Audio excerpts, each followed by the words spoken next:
Hello दोस्तों, नमस्कार। मैं जीतू तिवारी आप सभी लोगों का आपके अपने परिवार में स्वागत करता हूं। आप क्वेश्चन सॉल्व करके देखो, चाहे रेलवे के हो या किसी भी एग्जाम के, ठीक है ना। और ये सारे टॉपिक अर्थमेटिक के तो आते हैं, हर एक एग्जाम में आते हैं ज़्यादातर अर्थमेटिक की, कुछ हद तक कुछ एडवांस की भी आते हैं, है ना। ट्रिग्नोमेट्री है, एलजेब्रा है, मेंसुरेशन है, ज्योमेट्री है, इनके भी क्वेश्चन आते हैं, लेकिन ज़्यादातर आते हैं अर्थमेटिक के। तो फोकस आपको अर्थमेटिक के कुछ महत्वपूर्ण टॉपिक पर करना है, जो लगभग 8 से 10 होंगे, जैसे कि एवरेज हो गया, CI हो गया, SI हो गया, परसेंटेज है, प्रॉफिट लॉस है, ठीक है। और इस टाइप के जो हैं HCF, LCM है, नंबर सिस्टम से भी क्वेश्चन बनते हैं, बहुत सारे सिंप्लीफिकेशन से क्वेश्चन आ जाते हैं। तो ये सारे ही टॉपिक हैं आपके। टाइम स्पीड डिस्टेंस वाला है, ठीक है। टाइम एंड वर्क का है, टाइम एंड वर्क में जो आपका एक पाइप टंकी वाला आ जाता है, टाइम स्पीड डिस्टेंस में आपका ट्रेन वाला आ जाते हैं क्वेश्चन, नाव और नदी वाला आ जाता है। तो इस प्रकार के जो भी क्वेश्चन रहेंगे हम सारे टॉपिक करेंगे अच्छे से। तो चलिए चलते हैं, टॉपिक को स्टार्ट करते हैं। स्टार्ट करने से पहले, क्वेश्चन को सॉल्व करने से पहले, सबसे पहले हम देखते हैं कुछ बेसिक फॉर्मूले।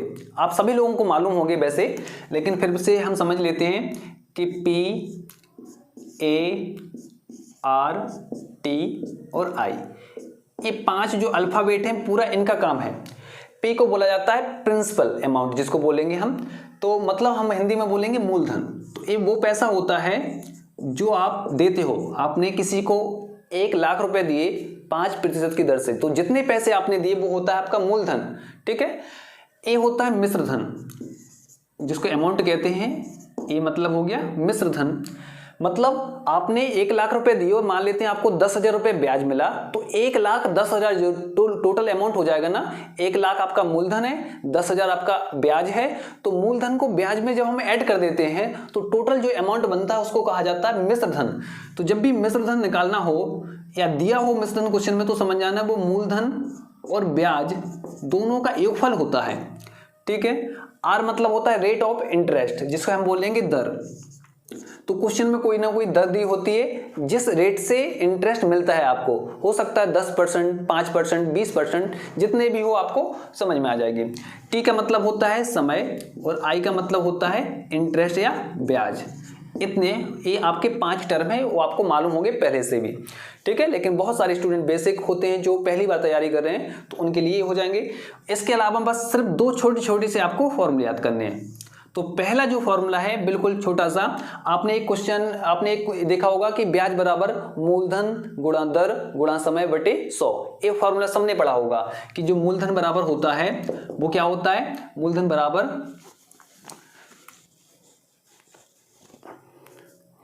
आपने एक फॉर्मूला पढ़ा होगा कि ब्याज बराबर मूलधन दर समय बटे 100 होता है। कि जब भी हमें ब्याज निकालना हो तो ब्याज बराबर क्या होता है, तो आप बोलोगे मूलधन दर समय बटे 100। इतना आपने पढ़ा होगा। तो बताओ मुझे, अगर ये इक्वल बराबर का निशान लगा है, अगर मैं इसके नीचे 1 मान लूं तो ऐसा मल्टीप्लाई हो जाता है। तो एक दूसरा फॉर्मूला याद रखो आप, इसको दिमाग से हटा के, कि ब्याज में अगर आप 100 का मल्टीप्लाई कर दोगे तो वो बराबर होगा मूलधन दर समय के। तो मूलधन गुणा दर गुणा समय बराबर होता है किसके, ब्याज इंटू 100, क्योंकि 100 यहाँ पे मल्टीप्लाई हो जाएगा। तो पहला फॉर्मूला आपको याद रखना है कि अगर हम 100 में ब्याज का मल्टीप्लाई कर दें, ब्याज मतलब क्या होता है, इंटरेस्ट, तो किसके बराबर होगा, मूलधन दर और समय। तो ये बहुत ही सिंपल सा और बहुत अच्छा सा फॉर्मूला बन जाता है कि अगर 100 इंटू आई बराबर PRT बराबर 100 इंटू आई, 2 बार बोलोगे आपको पूरा याद हो जाएगा। और देखना अभी आने वाले क्वेश्चन को आप चुटकियों में सॉल्व करोगे कि ब्याज में 100 का गुणा करेंगे तो मूलधन दर समय तीनों का मल्टीप्लाई और ब्याज में 100 का मल्टीप्लाई करना, ये बराबर होते हैं बस। नेक्स्ट आपको फॉर्मूला याद रखना है कि जो A का मान होता है वो किस के इक्वल होता है, P प्लस I। अगर हमें अमाउंट निकालना है या हमें मिश्रधन पता करना है तो जो मूलधन है उसमें ब्याज जोड़ देंगे। ये छोटे से 2 फॉर्मूले हैं, ठीक है ना। इनको बस आपको याद रखना है, इनको याद रख लिया। आप देखो कैसे क्वेश्चन सॉल्व होते हैं। तो इसको मैं इरेज कर देता हूं। अभी तक सिर्फ इतना सीखा है कि APIRT होते क्या क्या है और इनमें क्या रिलेशन है, इन 5 में क्या रिलेशन है। तो आप समझ गए हो क्या रिलेशन है कि I इंटू 100 बराबर PRT, बस इतना सीख लिया। तो चलिए चलते हैं, हम सबसे पहले टाइप फर्स्ट के क्वेश्चन करते हैं। जो टाइप फर्स्ट रहेगी आपकी बिल्कुल बेसिक टाइप रहेगी और बिल्कुल बेसिक लेवल के क्वेश्चन रहेंगे। तो टाइप फर्स्ट का पहला क्वेश्चन मैं यहाँ पर आपको सॉल्व कराता हूँ। आप लोगों को साइड में क्वेश्चन दिख जाएगा, ठीक है। क्वेश्चन है कि 500 रुपए की धनराशि 10% वार्षिक साधारण ब्याज की दर से 3 वर्ष के लिए उधार दी जाती है तो उसका साधारण ब्याज ज्ञात कीजिए। पहला टाइप बिल्कुल सिंपल रहेगी, याद रखना। इसके बाद की जो टाइप हैं सेकंड और थर्ड बहुत अच्छे लेवल की टाइप हैं, ठीक है ना। वहां से क्वेश्चन देखने को मिलेंगे आपको जरूर, और थोड़े से अच्छे लेवल के हैं। तो इसको भी सॉल्व कर लेते हैं हम, जिससे क्रम से आपके नोट्स भी बन जाएंगे अच्छे से और आपको समझ में भी आ जाएगा पूरा टॉपिक। तो ठीक है, इसमें क्या क्या दिया है, सबसे पहले जो दिया है वो लिख लो। 500 रुपए की राशि है तो ये क्या है, हमारा पी है, जिसे हम बोलते हैं मूलधन। मूलधन है 500 रुपए। दर है 10% की, तो आर का मान कितना हो जाएगा, तो आप बोलोगे आर जो है वो है 10%। इसके अलावा समय है 3 वर्ष, तो यहाँ पे टी का मान हो जाएगा 3, ठीक है, PRT। अब पूछा क्या उसने कि उसका साधारण ब्याज ज्ञात कीजिए, आई का मान ज्ञात कीजिए। तो बिल्कुल मैंने बोला इनको सॉल्व आपको बिल्कुल देख के आपको स्पीड बढ़ानी है, स्पीड और एक्यूरेसी बहुत हाई करना पड़ेगा, लेकिन पहले सीखने के बाद। तो आप बोलोगे आई का मान पूछा है और अभी हमने सीखा है इनमें रिलेशन क्या होता है, चारों में से किसी 3 का मान देंगे और चौथे का पूछेंगे। तो आपको ध्यान रखना है बस कि आई में अगर हम 100 का मल्टीप्लाई करेंगे तो पी आर और टी इनके मल्टीप्लाई के बराबर होता है, सीधा कर दो मल्टीप्लाई। जहां आपको आई दिखे आप बोलोगे आई में अगर हम 100 का मल्टीप्लाई करेंगे तो पी आर टी के बराबर होगा। तो P into R into T. P का मान कितना है 500, आर का मान कितना है 10 और टी का मान कितना है 3, ठीक है। तो आई इंटू 100, आई मतलब ब्याज है, इसी को तो हमें फाइंड करना है, ब्याज पूछा है बस। तो ब्याज का मान निकालना होगा, तो ए यहाँ पर 0 नीचे जाते हैं, ठीक है ना। और वैसे आपको मालूम है यहाँ बीच में इक्वल लगा हुआ है तो ये कैंसिल हो सकता है यहाँ पे, क्योंकि इसकी वैल्यू, ठीक है, इस साइड की वैल्यू इस साइड से कैंसिल हो जाती है ऊपर के ऊपर से। तो यहाँ से 2 0 से 2 0 आप वैसे ही कैंसिल कर सकते हो, नहीं नीचे करोगे तब भी कैंसिल हो जाएगी, कोई दिक्कत नहीं। तो आप ये समझ लो कि इक्वल की इस साइड की वैल्यू इस साइड से कैंसिल हो जाती है। अगर यहाँ 6 लिखे होते यहाँ 3 लिखे तो हम कैंसिल कर सकते हैं एक दूसरे को, ठीक है। तो हमने 2 0 से 2 0 कैंसिल कर ली, 5 × 15 और 150। तो इसका आंसर कितना आ जाएगा, 150 आंसर आ जाएगा, ठीक है। तो पहला क्वेश्चन बिल्कुल बेसिक था, ठीक है। अब हम देखते हैं क्वेश्चन नंबर 2 टाइप 1 का क्वेश्चन 2। इसमें बोला गया कि साधारण ब्याज की किस दर से 600 रुपए का 10 वर्ष का साधारण ब्याज 120 रुपए हो जाएगा। तो इसने बोला किस दर से, मतलब आर का मान पूछा है, रेट ऑफ इंटरेस्ट पूछ रहा है, तो बस वही लिख लो सबसे पहले, सीधा फॉर्मूला लिखो आप तो, ठीक है। आप बोलोगे आई इंटू 100 बराबर होता है PRT, ये रखना है आपको। ब्याज में 100 का गुणा करेंगे तो PRT के बराबर होगा। उसने बोला क्या, साधारण ब्याज की किस दर से, मतलब आर का मान पूछा है तो आर की जगह आप आर ही लिखोगे। बाकी 600 रुपए का 10 वर्ष, तो 600 रुपए मतलब पी का मान कितना है 600, समय कितना है 10, और आई का मान क्या बोला है, साधारण ब्याज 120, तो आई का मान हो गया 120 इंटू 100। तो हमें गुणा करना पड़ेगा ब्याज में।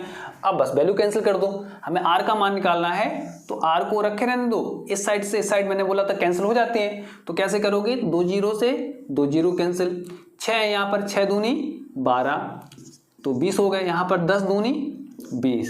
तो आर का मान कितना आ जाएगा, आर का मान आ जाएगा 2%, आर का मान 2%।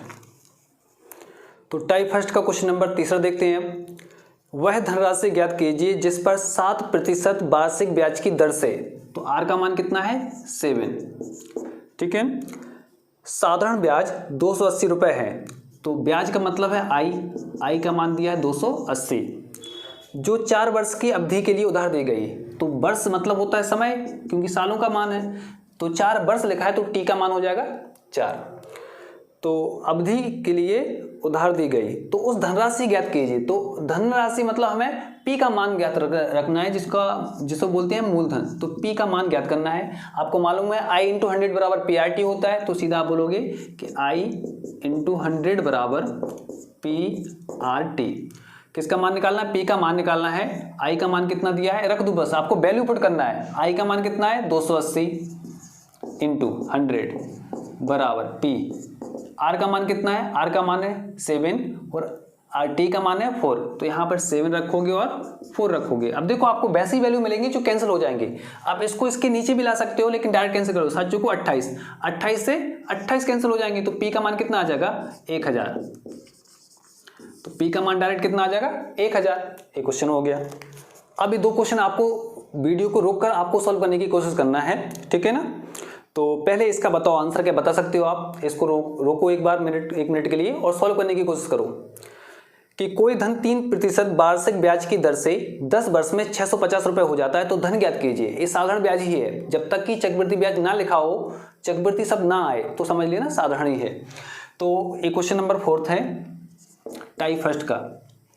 तो ध्यान रखो इसमें कि कोई धन, जो पी की बात कर रहा है, जो आपने अमाउंट दिया है किसी ने भी, कोई धन 3% वार्षिक ब्याज की दर से 10 वर्ष में 650 हो जाता है।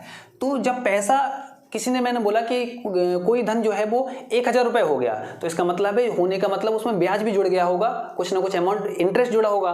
तो हो कितना गया कि कुछ भी दिया, मान लेते हैं P रुपये दिए किसी ने और वो बढ़ के कितने हो गए, लास्ट में हो गए 650। तो 650 रुपये हो गए, दिए थे P, हो गए 650। कितना, तो 3% की दर से दिए थे 10 वर्ष के लिए। तो दर कितनी थी, R थी 3% और समय जो था वो था 10 वर्ष, ठीक है, 10 वर्ष। हाँ, तो T जो है 10 वर्ष था समय, दर थी 3%, P हो गया 650। इतना आपको समझ में आ गया होगा।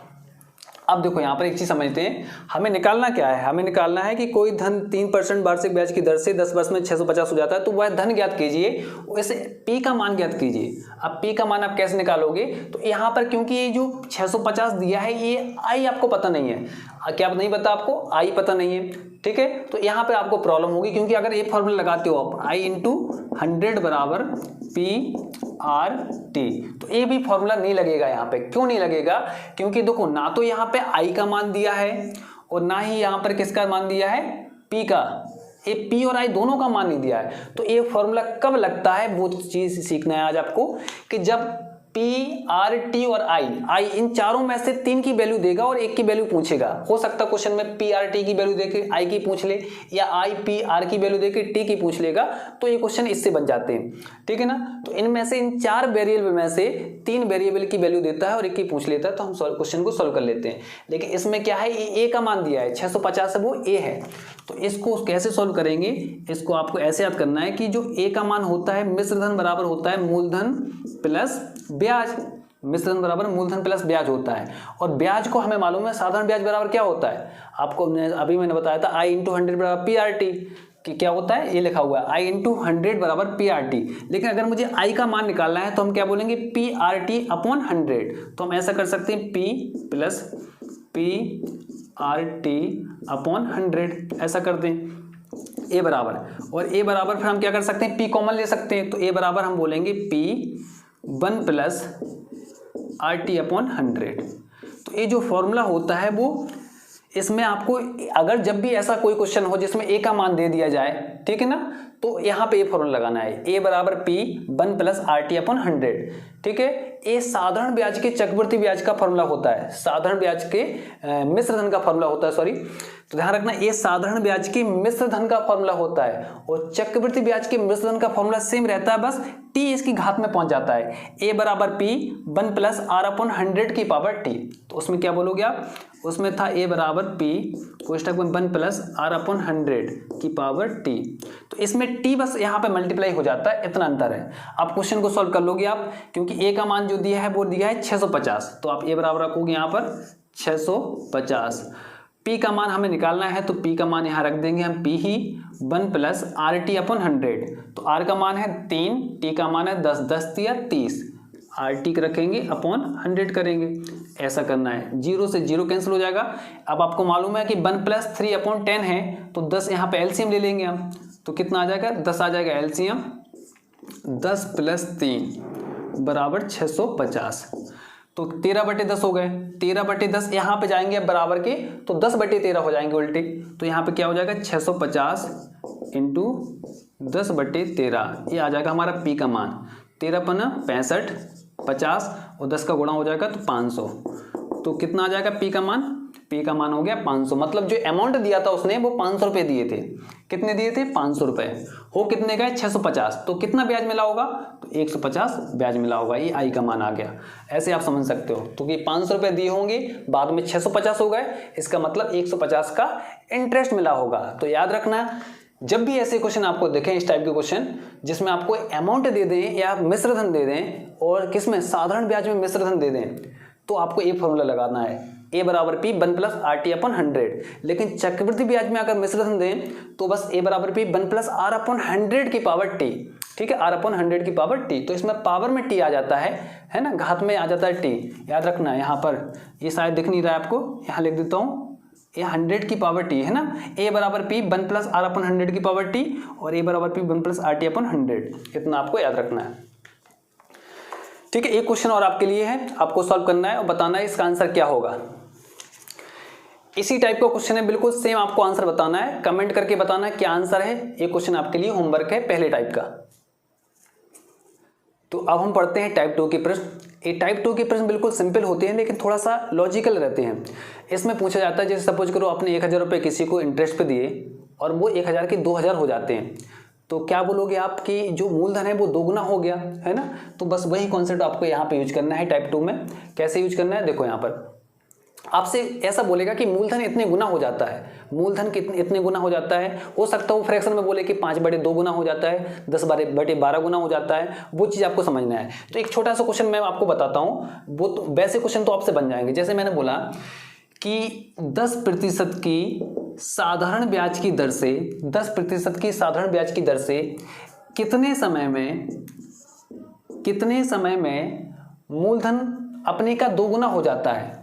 तो मूलधन अपने का दोगुना होने का मतलब 1 रुपये आपने दिया तो दोगुना होने का मतलब 2 हो जाएगा। 1 रुपये का 2 हो जाए, 2 गुना हो जाए, 100 का 200 हो जाए, कुछ भी लिख सकते हो। तो मैंने बोला 10% की वार्षिक ब्याज की दर से कितने समय में मूलधन अपने का दोगुना हो जाएगा। तो यहाँ पे हमने मान लिया मूलधन 1 है, यहाँ पर ए मिश्रधन कितना हो जाएगा, 2 हो जाएगा। जब मूलधन 1 है आपको 2 रुपये मिले तो ब्याज कितना मिला होगा, ब्याज होता है इन दोनों के बीच का डिफरेंस। 1 रुपये दिया आपने, ब्याज पे 2 मिल गया आपको, तो मतलब 1 रुपये आपको ब्याज मिला होगा। मान लेते 1 आपने दिया और आपको 3 रुपये मिले तो आपको 2 रुपये ब्याज मिला होगा, तभी तो 3 हुए 1 के। तो ऐसे याद करो कि 2 गुना हो जाने का मतलब यहाँ पे 1 लिखोगे, यहाँ पे 2, तो ये 1 क्या है, तो आप बोलोगे ये 1 है पी। इन दोनों के बीच का डिफरेंस कितना है, वो भी 1 आया, वो क्या है, तो आप बोलोगे वो है आई, जो हम बोलते हैं ब्याज।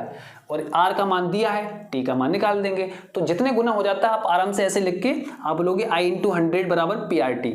आई इंटू आई का मतलब 1 है, तो आई इंटू 100 मतलब आई का मान 1 ही है, तो 100 रहेंगे। पी आर टी, पी का मान 1 है, आर का मान 10 है और टी का मान हमें निकालना है। तो टी का मान निकालने के लिए इस 0 से 0 कैंसिल हो जाएगा, आई का मान 1 है तो 10, तो टी बराबर आ जाएगा 10।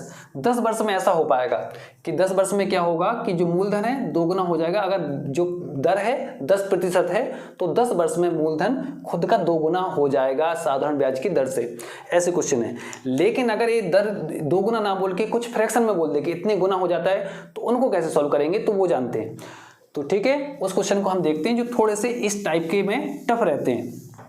तो इसको देखते हैं। ये पहला क्वेश्चन है, कोई धन साधारण ब्याज की दर से 5 वर्ष में अपने का 3/2 गुना हो जाता है, तो ब्याज की वार्षिक दर ज्ञात कीजिए। तो इसमें दर पूछा है, समय दिया है, समय दिया है 5 वर्ष, है ना, और दर इसमें पूछ रहे हैं और बोल रहे हैं जो मूलधन है अपने का 3/2 गुना हो जाता है। मूलधन अपने का 3/2 गुना हो जाता है। इस टाइप में याद रखना कि मूलधन अपने का 3/2 गुना हो जाता है। अब देखो इसमें आपको डायरेक्ट भी याद कर सकते हो, कैसे कि जो ऊपर वाली वैल्यू रहती है वो होती है मिश्रधन और जो नीचे वाली वैल्यू रहेगी वो क्या रहेगी, मूलधन। आप डायरेक्ट याद कर सकते हो कि आपने 2 रुपये दिए, वो कितने हो गए, वो आपके बढ़ के 3 रुपये हो गए। अगर 2 रुपये क्या है, ये प्रिंसिपल होंगे, ये आपके मूलधन होंगे। 3 क्या होंगे, ये अमाउंट होगा, आपका मिश्रधन होगा।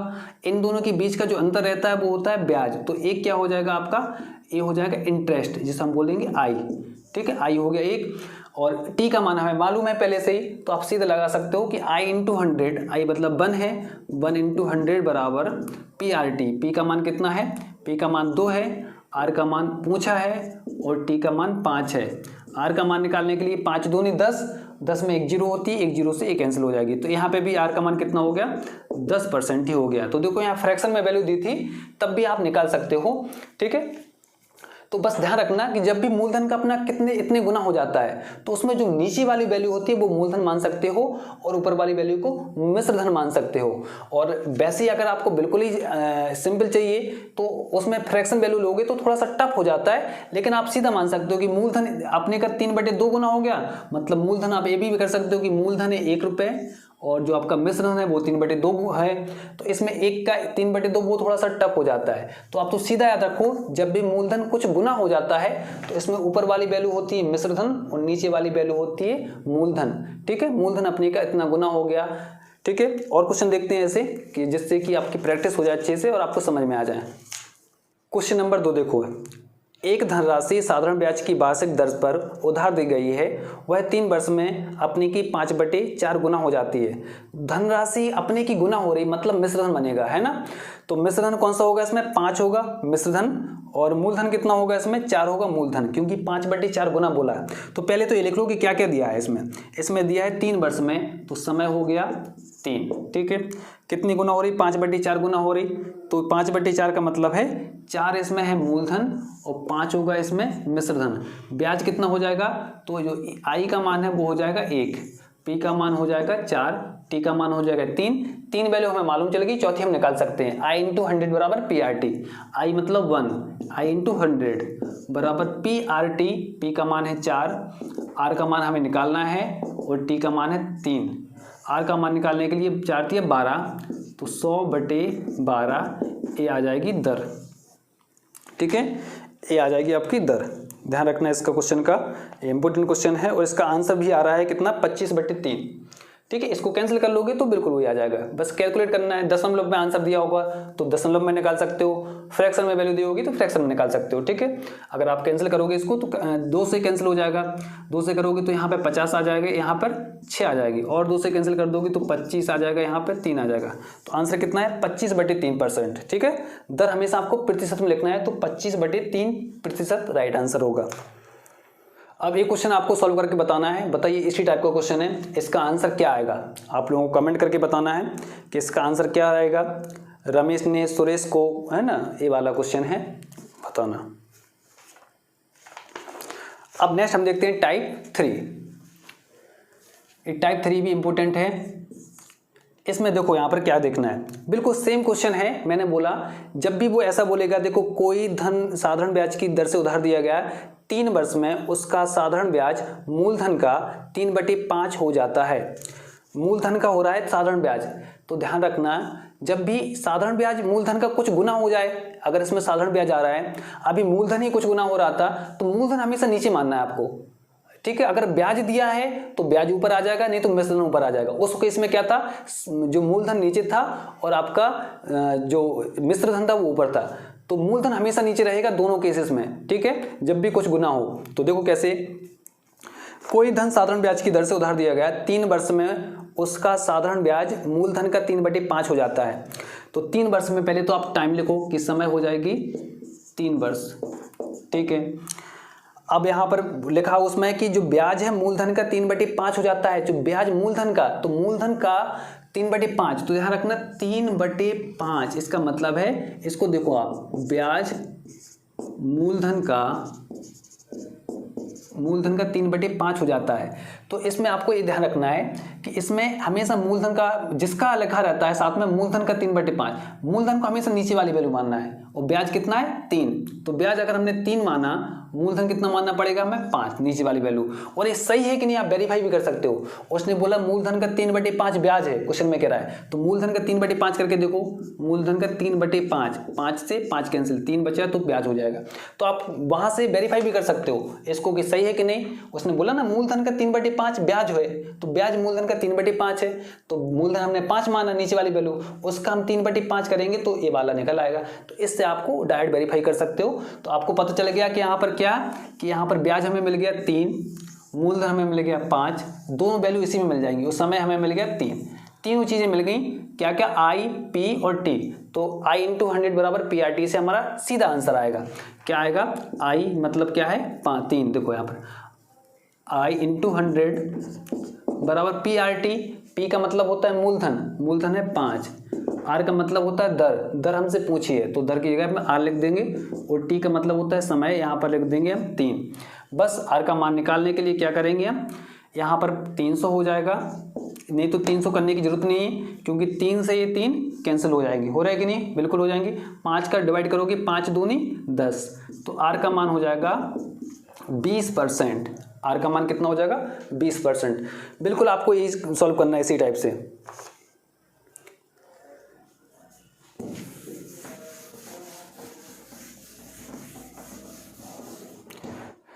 अब नेक्स्ट क्वेश्चन देखो इसमें कि कोई धन साधारण ब्याज की वार्षिक दर पर दिया गया है और 5 वर्ष के बाद साधारण ब्याज उसके 1/4 के बराबर हो जाता है। जो ब्याज है 1/4 के बराबर होता है। ठीक है, ध्यान रखना। तो इसमें आपको दोनों चीजें पता चल गई और लिखा भी है 5 वर्ष के बाद, तो आपको सीधा लिखना है कि टी है इसमें 5 वर्ष।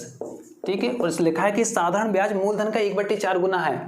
तो बस बताओ साधारण ब्याज मूलधन के 1/4 गुना क्या है? ब्याज किसका? मूलधन के। तो मूलधन हो जाएगा यहाँ पर P हो जाएगा 4, नीचे वाली वैल्यू हमेशा P लेना है। और ब्याज की बात कर रहे हैं तो ऊपर वैल्यू जो वैल्यू होगी वो ब्याज रहती है। तो मूलधन ब्याज समय, अब दर निकाल सकते हैं हम I × 100, I मतलब 1 × 100 बराबर होता है P × R × T। तो P का मान है 4, R का मान है R और T का मान 5। इससे R का मान निकल जाएगा 5 को 20 और 20 में 100, तो R का मान कितना आ जाएगा 5%। बिल्कुल ऐसे क्वेश्चन आपको बड़े आसानी से हो जाएंगे। बस ध्यान रखना कि ब्याज बोल रहा है, अगर ब्याज मूलधन का कुछ गुना हो जाता है या फिर मूलधन ही कुछ गुना हो जाता है, अगर बोले कि मूलधन खुद का 6 गुना हो जाता है, 3/2 गुना हो जाता है, तो ध्यान रखना ऊपर वाली वैल्यू उसमें मिश्र धन होती है, नीचे वाली वैल्यू मूलधन। तो आपको यहाँ भूल नहीं सकते, क्योंकि हर दोनों के दोनों टाइप में, सेकंड और थर्ड टाइप में नीचे वाली वैल्यू हमेशा मूलधन ही होती है। ऊपर वाली वैल्यू अगर ब्याज कुछ गुना हो रहा है तो ऊपर वाली वैल्यू ब्याज हो जाएगी, या मूलधन ही कुछ गुना हो रहा है तो ऊपर वाली वैल्यू जो होती है वो मिश्रधन हो जाती है। और सीधा फॉर्मूला लगता है I × 100 बराबर PRT। ठीक है, और एक थोड़ा सा टिपिकल क्वेश्चन था जो मैंने आपको बताया था, जिसमें इनमें से 3 वैल्यू, 4 में से 3 वैल्यू देते हैं, एक पूछते हैं, लेकिन वहां पे अमाउंट दे देते हैं और उसमें 2 वैल्यू नहीं देते। तो ध्यान रखना है A बराबर P 1 + RT/100, ये होता है किसका? मिश्रधन का फॉर्मूला, साधारण ब्याज के मिश्रधन का फॉर्मूला। ठीक है, तो इससे आपके 3 टाइप हो जाएंगे क्लियर। अब इसका इसी टाइप का आप एक क्वेश्चन सॉल्व करके आना घर से, बताना मुझे एक एक टाइप तीनों के। ठीक है, एक क्वेश्चन दिख रहा है आपको कि किसी धन का साधारण ब्याज उस धन का 4/25 हो जाता है, तो यदि वर्षों की संख्या दर की संख्या के बराबर हो तो ब्याज की दर ज्ञात कीजिए। बड़े सिंपल है, मैंने बोला कि जब भी वर्षों की संख्या और दर की संख्या के बराबर हो, कुछ नहीं है, R और T को सेम मान लो, कुछ भी मान लो कि R भी x है और T भी x है, तो R की जगह भी x रख देंगे, T की जगह भी x रख देना, कोई दिक्कत नहीं, आपका आंसर बड़े आसानी से आ जाएगा। बस ध्यान के रखना है कि किसी धन का साधारण ब्याज क्या है? उस धन का 4/25 है, तो ब्याज ऊपर वाली वैल्यू है और जो मूलधन है वो नीचे वाली वैल्यू है। ये चीज ध्यान रख के आप सोल्व करोगे, आपसे क्वेश्चन बन जाएंगे सारे। और एक ही फॉर्मूला I × 100 बराबर PRT, आपका क्वेश्चन तुरंत सोल्व होगा। तो बताइए आप सभी लोगों को वीडियो कैसा लगा, बिल्कुल सही बताना। आपको जैसा भी वीडियो लगा हो, अगर वीडियो अच्छा लगा तो लाइक करना और कमेंट करके जरूर बताना। अगर कोई कमी रह गई हो, आपको लगता है कि कुछ थोड़ी बहुत कमी है, तो उसको भी आप एक्सप्लेन कर देना कमेंट में कि सर हाँ ये कमी रह गई है, इसमें और सुधार करूं मैं। ठीक है ना, तो आप बताना जरूर मुझे, क्योंकि अगर मुझे कुछ लगेगा कि हाँ आपने कुछ अच्छा सजेशन दिया है तो मैं जरूर उसको अपनाऊंगा और बेहतर करने की कोशिश करूंगा। धन्यवाद।